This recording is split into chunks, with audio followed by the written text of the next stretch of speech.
What's up, guys? Today we're going to talk about where to send your servants. Now this is going to be from the perspective that you have now gathered some, you have your servant coffin set up, you got some good blood types and everything. Make sure you're finding things like no brute blood if you want the difficulty one, and the military tactics for the fortified areas, all that type of stuff, right? And obviously the location where you get your servants going to affect where to send them on the hunt for best success. But eventually you get to the point where you just need to have your gear score high on the servants, and you can send them to a lot of places, right? So just keep that in mind when we're going through this. Is going to be more focused on the actual locations and less about the mechanics of Silverlight Hunter and blah blah blah blah blah. Just know you want to send your servants out to hunt a lot for the expertise increase. They affect the power, thus affect their PvP defensive capabilities. And we'll be talking about which servants are best for like a PvP lineup in a future video. But today I wanted to talk about where to send your servants.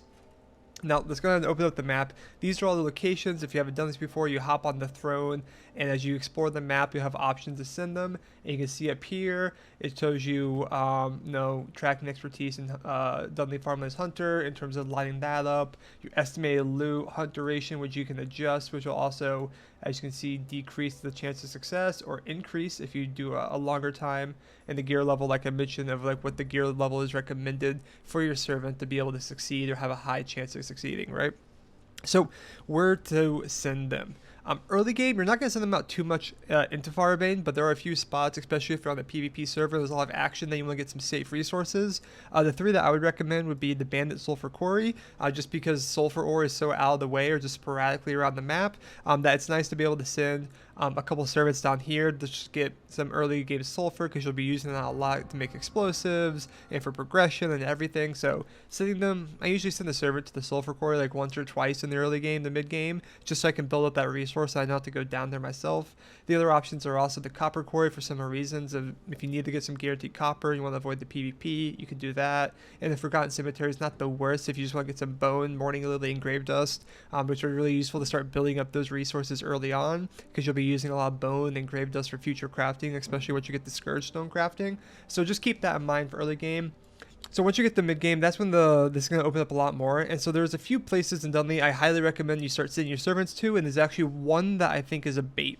So obviously the obvious ones are the cotton farm, and the haunted iron mine, just because you'll need a lot of cotton for mid-tier gear, and then you'll need a lot of cotton yarn to be able to eventually make the ghost yarn with crafting. So building up a nice supply of cotton is really nice in the mid game, and as soon as you can start sending them out there, which is around 450, do so. Same thing with the iron mine with 500. As soon as you can start sending servants out there, do so, because iron you'll use for all your mid-tier weapons and everything, and eventually also for reinforced plank, and then also various other crafts that you need to use it for, floors that you need it for, decorations that you might need it for.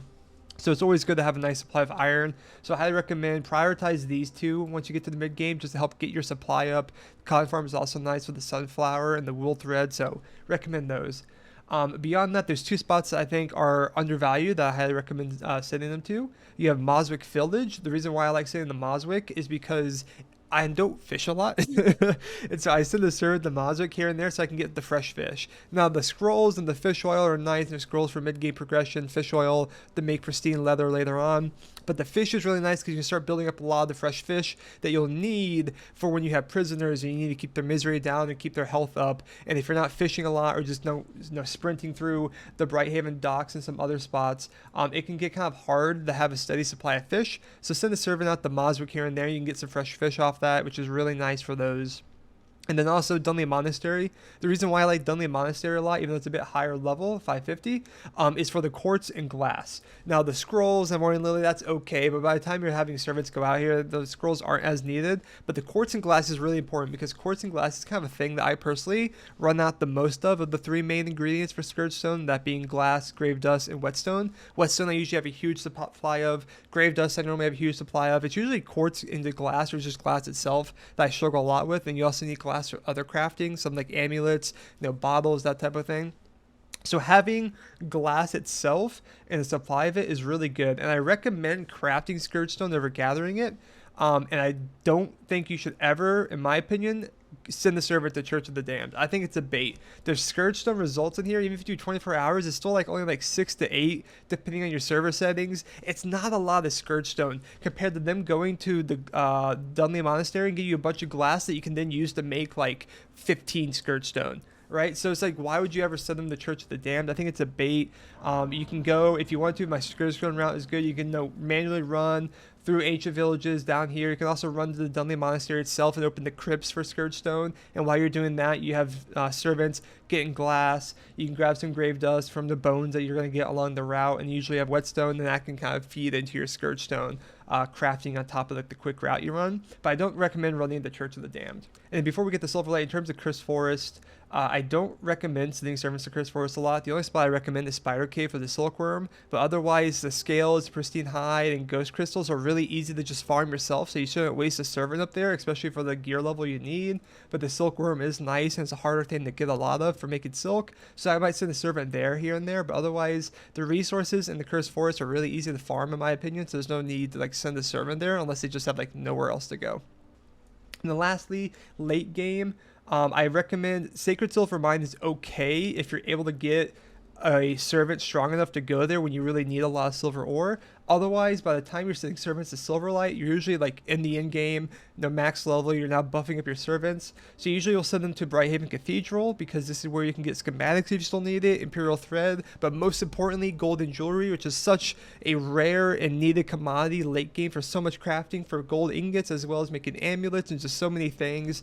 So just when I get a servant who can go to Brighthaven Cathedral, they're there 24/7. And then outside Brighthaven Cathedral, the docks is also pretty good for the schematics, the fish oil, and then more fresh fish. Same reason why Mazwick Village is good. This is more if you need the fish and aren't a fisher or just want to like really supply up. But otherwise, once you get the Silverlight, the main place is just the Brighthaven Cathedral. Just get a servant there all the time.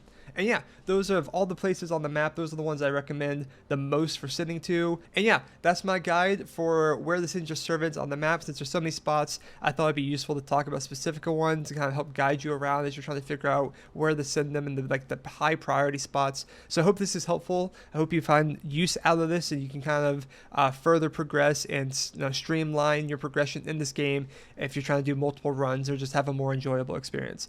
Let me know if you have any questions or comments. Like and subscribe, all that stuff, and I will catch you all next time. Peace out.